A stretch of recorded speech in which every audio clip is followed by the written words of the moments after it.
Alright, so in this video I really want to talk about things that I'm doing to mentally prepare for ABOLC. So first thing I did was I went to the Armor Bullock website and just Google it. And in there they have tons of information on pretty much everything.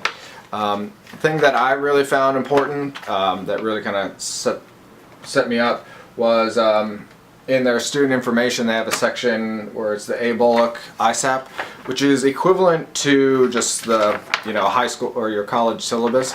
It outlines all the information you're going to need and kind of what you're going to be tested on and kind of how many points everything is worth. So just kind of like go over it, just some of the things I noticed. So it's kind of, BOLC is broken up into 3 phases.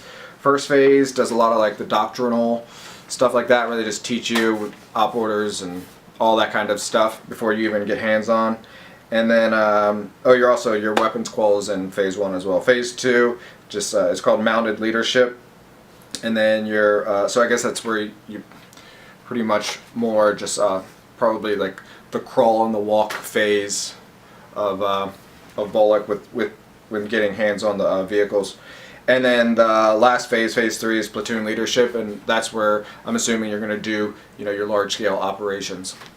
So going through this, I know that there's a couple of things I need to work on, or just to kind of refresh, so when I get there, I'm not behind the curve. One of them, just land nav skills. I'm pretty good at land nav. I did run into a little problem at OCS during the day, but night land nav I did really well. So just quick brush up on that. They also have graphic and terrain analysis test in here, so I've been looking over the operational terms and graphics, formerly known as FM 1-02, now renamed to ADP 1-02. So that's another thing. I'm getting all my FMs and all my manuals from the Army's website, which is the apd.army.mil. Just because these things get changed all the time, everything gets renamed. Just go there. That'll have the latest and greatest of all the manuals. So instead of just trying to Google it and you find some manual from Iowa State ROTC program from 1964, you don't have you get the latest stuff. Now I also have some really good resources at my unit. We currently have First Lieutenant Dupree, and if you don't know who he is, it is this guy, the TC for the best tank crew. Our company just won the Sullivan Cup for 2016, so it's really good to kind of have him as a resource, so I can kind of bounce ideas. Also, a lot of the other lieutenants in my company are really good as well. They've been, if I have any questions, so I would recommend that. Try and pull from the resources that you have at your disposal, because all these guys and girls possibly have been through it, and I'm sure they want you to succeed as well. So don't be afraid to ask them questions, because I'm sure they'll be willing to help. But some of the suggestions that he gave me was start reading the tank platoon FM. So I've been doing that. Just to kind of get myself familiar with it, just so when they start talking about things, it kind of like, oh yeah, I've heard that before, and I can kind of listen in a little more. So I just kind of have a brief understanding of how things go, nothing too serious, but just kind of a heads up in it, so I'm not behind the curve.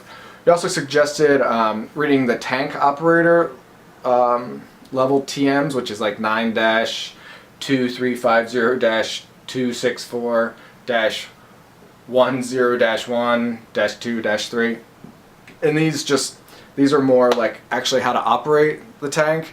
Unfortunately, I can't really get a hold of it. I think they're kind of like for official use only, so I can't just get them off the Army website. I'm gonna have to probably dig a little deeper. But I was told if you can get a hold of them, maybe from your unit, I'm sure your unit would definitely have it.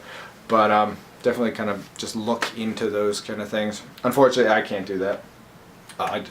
If I had a little bit more time, I probably could have gotten it. But just the way things have been going, things have been coming together at the last minute, so things start moving pretty quickly, and I just didn't have time. Next thing that I did was pretty much all of the certifications, the online certifications at the website that they're in processing that they wanted you to have done. So I kind of knocked this out. I heard it may not be a day zero like full requirement, but you need to get it done. So one less thing that I would have to worry about. So it's just like certifications like phishing, cyber awareness, risk management, avoidance course for vehicles, crash into stuff, and level 1 anti-terrorism awareness training. And I think there's one more. There's like a social media one, but I haven't been able to find that because there's no like official name for it that they have on their website. So that'll be one that I'll miss.